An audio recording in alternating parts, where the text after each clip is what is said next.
O tema deste vídeo é relacionado a fenômenos espirituais que acontecem e não são divulgados. Uma garota foi vítima de um acidente e ficou em coma durante um bom tempo. Ao voltar do coma, se sentindo muito bem e sem nenhuma sequela, teve alta do hospital e ela saiu sozinha do hospital, feliz como quem dizia: voltei à vida. Logo na saída, encostada no muro daquele hospital, ela ouviu uma criança chorando, mas chorando tanto que se aproximou para oferecer ajuda. Ao perguntar à criança por que ela estava chorando tanto, a criança respondeu: você poderia falar com a minha mãe e dizer que a culpa não é dela? Eu sou a culpada.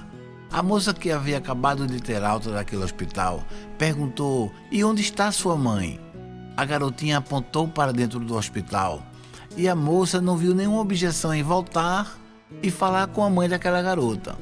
Então, ao se aproximar da sala onde estava sua mãe, a moça entrou e a garota ficou do lado de fora. Percebeu que a mãe também estava chorando muito e, ao tentar falar com ela, notou o corpo estirado da menina que lhe conduziu até ali. Ao ver aquela cena, a moça quase desmaia, se arrepia, dá vontade de sair correndo e volta ao corredor do hospital para falar com a mesma garota que lhe fez o pedido. Ao sair da sala em busca da garota, a menina havia desaparecido. A moça entrou novamente e contou tudo o que havia acontecido àquela desesperada mãe que tinha acabado de perder sua filhinha. A mãe falou que estava manobrando o carro e não viu sua filha quando a atropelou. E aquela moça deu o recado da filha, do jeito que ela havia pedido. Enfim, indo embora do hospital rumo à sua casa, ouvia muitas vozes e muitos pedidos de socorro.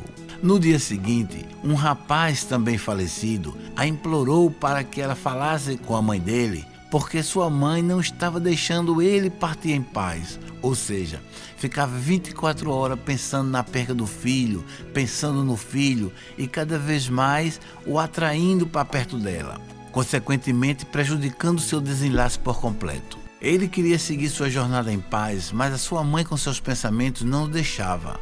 Essa passagem serve de exemplo para as pessoas que perderam seus entes queridos. Procurem em seus pensamentos desejar coisas boas àqueles que se foram, que eles sigam em paz o caminho da luz.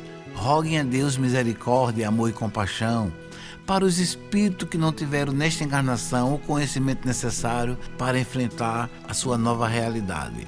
Quando você faz um pensamento bom para seu ente querido, sabe como o espírito reage?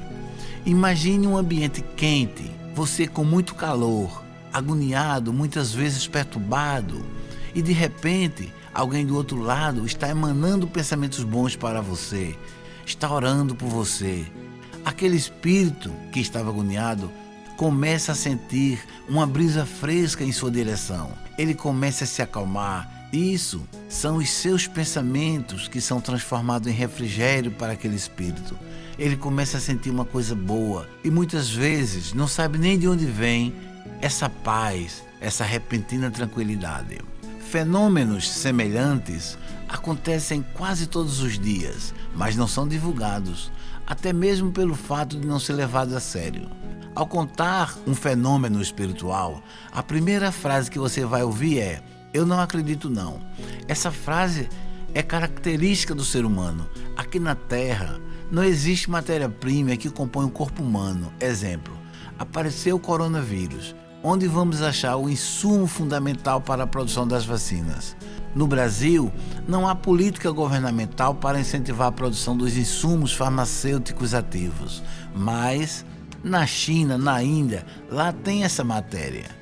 Caso você procure na Terra a matéria para a formação do corpo humano, isso você não vai encontrar em lugar nenhum. Se conclui que nós somos de outro lugar.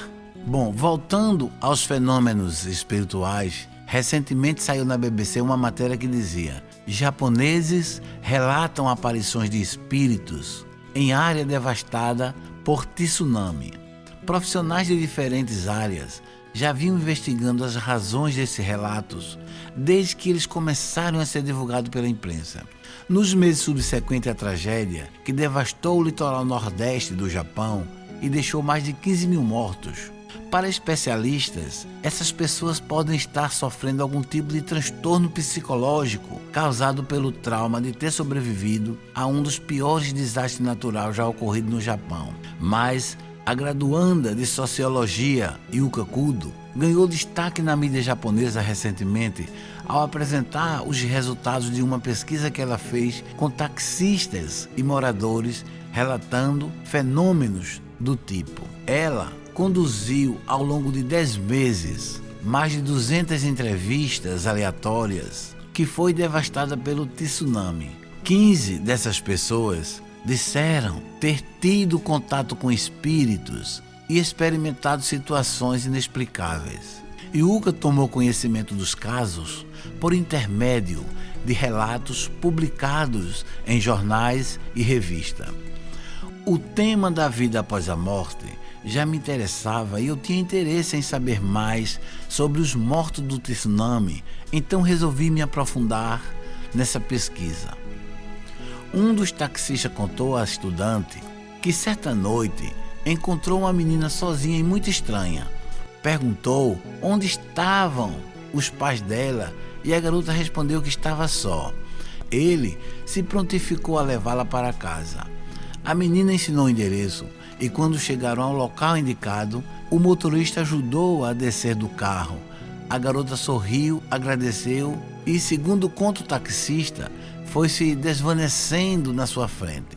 Ele garante que pegou na mão da menina e que conversou com ela. Outro taxista contou à estudante ter pego uma passageira alguns meses depois da tragédia. Ela pediu para ser levada ao distrito de Minamihama, lugar que o taxista disse estar em destroços. Segundo ele, a mulher disse ter perguntado então se ela havia morrido e quando ele virou para trás, não havia mais ninguém. Outro motorista contou ter pego um jovem na casa dos 20 anos. Quando olhou pelo retrovisor, viu o rapaz apontando com o dedo para a frente. O taxista perguntou então insistentemente para onde ele queria ir. O passageiro teria indicado um lugar nas montanhas. Quando chegaram lá, o homem notou que não havia mais ninguém no carro. Para finalizar, a estudante disse que foi bastante criticada pelo seu trabalho por trazer relatos sem levar em consideração a saúde psicológica das pessoas. Mas a questão da minha pesquisa não é averiguar se espírito existe ou não, ou se motoristas estão doentes, rebateu Yuka. Há um fenômeno sociológico aqui. Existem pessoas que dizem ter visto os espíritos. Relatos sobre fenômenos espirituais são encontrados em todas as culturas ao longo da humanidade. Esses fenômenos geralmente envolvem a ideia de que mente poderia transcender o corpo físico, gerando vivências como relatos de comunicação direta entre mente e mente, tipo telepatia, aquisições de informações indisponíveis aos canais sensoriais normais, como clarividência, previsões de acontecimentos futuros, pré-cognição, cura à distância e de comunicação ou aparição de pessoas já falecidas. Esses fenômenos espirituais, como supostas comunicações por canais sensoriais desconhecidos, sempre geraram grande debate no meio científico.